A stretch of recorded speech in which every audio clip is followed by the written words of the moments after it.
I don't know if you've ever had the chance to do the virtual reality thing. We did it. Somebody came and set it up here at the radio station for us one time. They were nice guys. Do we remember the company? Yeah, that was the HTC Vive. Okay. But anyway, we were wearing this headset, and they set up these different things, and it's pretty damned cool. That was a couple of years ago, though. Yes. Was it that long ago? Yeah, time flies. And I thought, damn, we'll all have these in our homes soon. That hasn't happened yet for some reason. Right. But it may very, very soon. And Jeff Fowler from the Washington Post, he's tech columnist, joined us. He's actually based in San Francisco, so right around the corner. Hello, Jeff. How are you? Hi there. I'm glad to join you virtually. Well, yeah, the telephone, very exciting new technology. Now, you know what? I had your article open, was reading it, and I got paywalled, even though I'm a subscriber. Scott, democracy dies behind paywalls. How do you like that?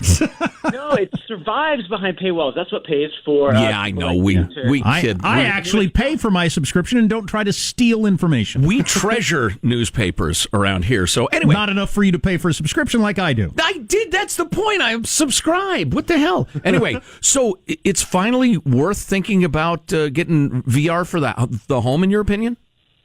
You know what? We're getting a big redo on this whole sort of home consumer VR idea with a new product from Oculus. Now, they were sort of the pioneers in virtual reality that are owned by Facebook. And yesterday, they came out with a VR headset that I think is finally the thing that normal people might want to consider buying. And the number one reason for that is that it's only $200. So that means it's less than a new iPad. It's just one single thing that you can, one piece, no wires, no crazy. That sounds too cheap to not be crappy to me. Do I need a super crunchy computer with it or what? You do not. And this is another thing that really kind of makes it different from all those other VR products, which had great potential, but really did not catch on with normal people. Those other ones required either kind of a supercomputer over in one corner of your house that cost $1,000 or $2,000 separately, or you needed a very particular phone, a particular Samsung phone or a particular Android phone. So that left iPhone people kind of out of the fun. This new thing, which is called the Oculus Go, is literally just one piece. It's one thing. It looks like kind of ski goggles that you put over your head, and then there's like a remote control that's kind of like a laser pointer you use with a cat. Other than that, you're good to go. Well, and then again, it sounds too cheap to not be crappy to me, because like my kids are into drones. You can get a drone at Target that's like $8. It will last you 2 minutes and you can't fly it. You can get some that are several $1,000s that are very cool. So is this, where does this fall in the category of actually works, is usable, somebody would enjoy? Yeah, great point. And I'm so glad that you said that about drones, because I feel like a lot of people are having terrible drone experiences because of that. Here's the deal. Facebook really, really wants the world to get into VR, so I have a feeling they're heavily subsidizing this particular product. So you're actually getting a pretty good deal out of it for $200. Okay. Is it the most sophisticated virtual reality thing you can get out there? No. They definitely had to make some cutbacks, not only to reach that price point, but actually also to stuff all the electronics into a single thing you could wear on your head that doesn't weigh, more than a pound.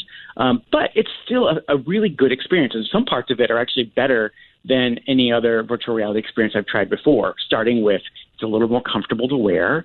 The audio sounds pretty good, because what they've done is they put the speakers in the straps that go around your head so that it kind of like is ambiently there, like a surround sound effect.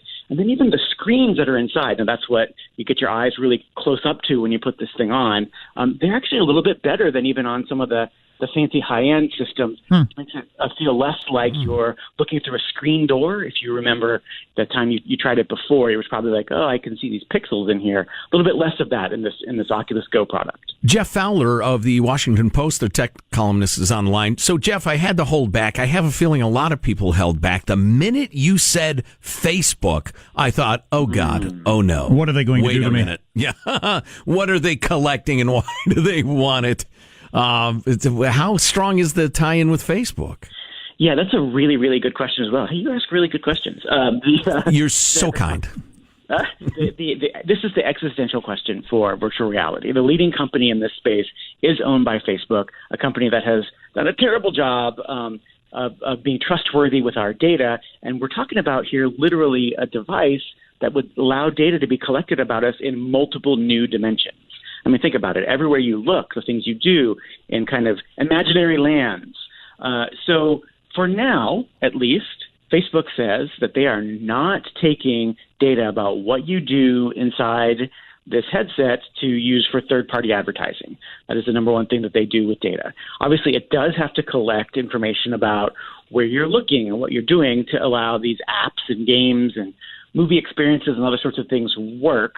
But for now, Facebook says it's being very, very careful with it and sort of keeping Oculus and Facebook as separate companies. So as my eyes are sweeping from right to left across the wonder of a blue whale underwater, Mark Zuckerberg is taken in my house. He's taken in my place, my tastes in decorating, what magazines I have laying around, everything. Oh, no. He could. For now, he claims he's not. And why wouldn't you believe him? Damn you, Zuckerberg. So, video games, that's what we did with the system we tried out. Are there non-gaming uses for these things?